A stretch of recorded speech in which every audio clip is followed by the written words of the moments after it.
Good day, everyone. Today, we will be presenting our research entitled Understanding Behavioral Intentions Towards Eye-Controlled Automated Wheelchairs. Evidence from Philippines using structural equation modeling.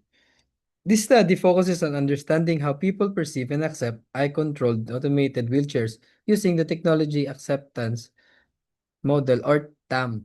Specifically, we aim to examine how perceived usefulness, perceived ease of use, attitude towards use, and behavioral intention and related to one another. This study is important because assistive technology continue to evolve, but their success depends not only on technical performance but also on users' acceptance and willingness to adapt to them.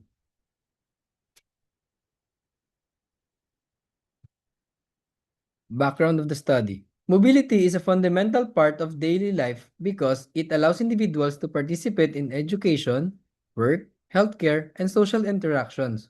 However, for individuals with severe physical disabilities or neurological impairments, conventional wheelchairs may not always be enough. Some use some users may not have sufficient upper limb control to operate manual or joystick-based wheelchairs effectively. Because of this, researchers and developers have explored alternative assistive technologies such as eye-controlled automated wheelchairs. This system uses movements or gaze tracking to control mobility, offering users a more independent and accessible way of moving around. In the Philippine settings, disability and functional difficulty remains an important public concerns. According to the Philippine Statistic Authority in 2022, approximately 8.7% of Filipino aged in 5 years old and above experience at least one form of functional difficulty. Despite this reality, there are still limited local studies regarding acceptance of assistive technology such as eye-controlled wheelchairs. Factors such as affordability, accessibility, healthcare support, and public awareness may influence the adoption of these technologies. Therefore, it becomes necessary to examine how Filipinos perceive and accept these systems. Eye control automated wheelchair. Eye control automated wheelchairs are assistive mobility devices that use eye gaze or eye movements as a control mechanism. Instead of using hands or physical joysticks, the system interprets eye signal to navigate the wheelchair. This technology is especially beneficial for individuals with severe motor impairments, spinal cord injuries, or neurological conditions that limits physical movements. Recent studies in assistive robotic and human-computer interaction have shown that eye control system can improve mobility, independence, and overall quality of among the life users. Technology acceptance model. To explain technology adoption, this study uses the technology acceptance model developed by Fred Davis in 1989. According to TAM, users are more likely to accept technology if they perceive it as useful and easy to use. Perceived usefulness refers to the degree to which a person believes that technology can improve performance or quality of life. Meanwhile, perceived ease of use refers of the degree to which the technology is simple and effortless to operate. This perception influence users' attitudes, which eventually affect their behavioral intention to use the technology. Statement of the problem. What factor influence behavioral intention toward eye control wheelchairs? How do PU and PEOU affect attitude? Does attitude influence behavioral intention? Can a TAM-based model validate using SEM? The main problem of this study is to determine the factors influencing intention toward eye-controlled automated wheelchairs in the Philippines. Specifically, this study investigates how perceived usefulness and perceived ease of use affect user attitude towards the technology. It also examines whether attitude towards influence behavioral intention. Finally, the study aims to validate the purpose TAM-based structural model using structural equation modeling or SEM. The general objective of this study is to examine behavioral intention towards eye-controlled automated wheelchair using the technology acceptance model and SEM. Specifically, the study aims to determine respondents' perception regarding usefulness and ease of use, examine the relationship among the TAM variables, assess users' attitudes, determine behavioral intention, and test the proposed structural model. These objectives guide overall direction of the research and ensure the variables are systematically analyzed. This slide presents the conceptual framework of the study.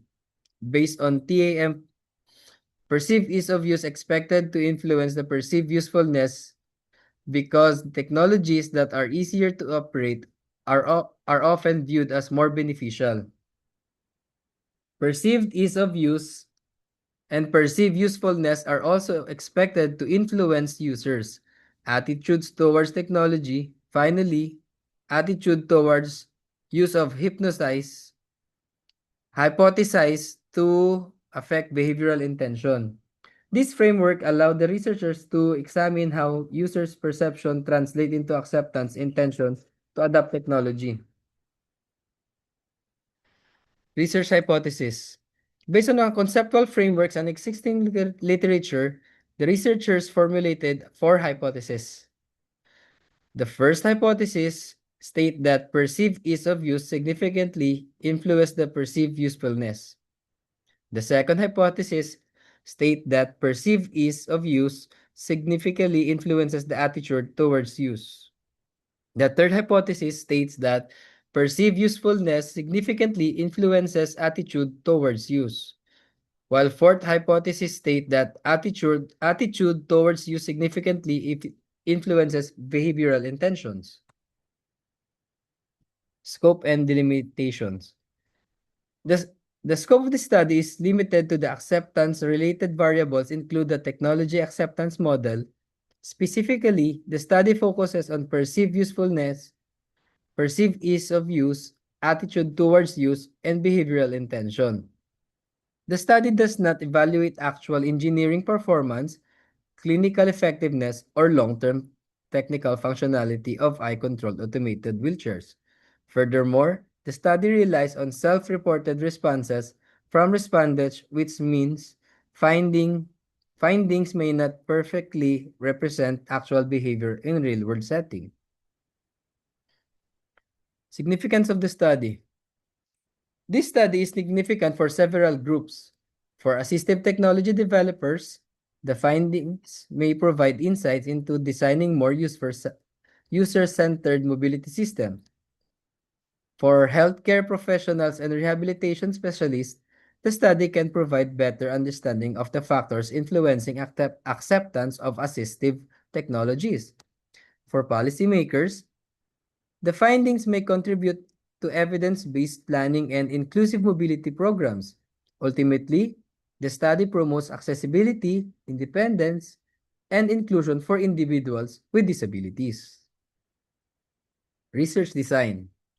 This study employs a quantitative descriptive correlational research design. A quantitative approach is appropriate because the study measures perceptions and behavioral intentions numerically using survey questionnaires.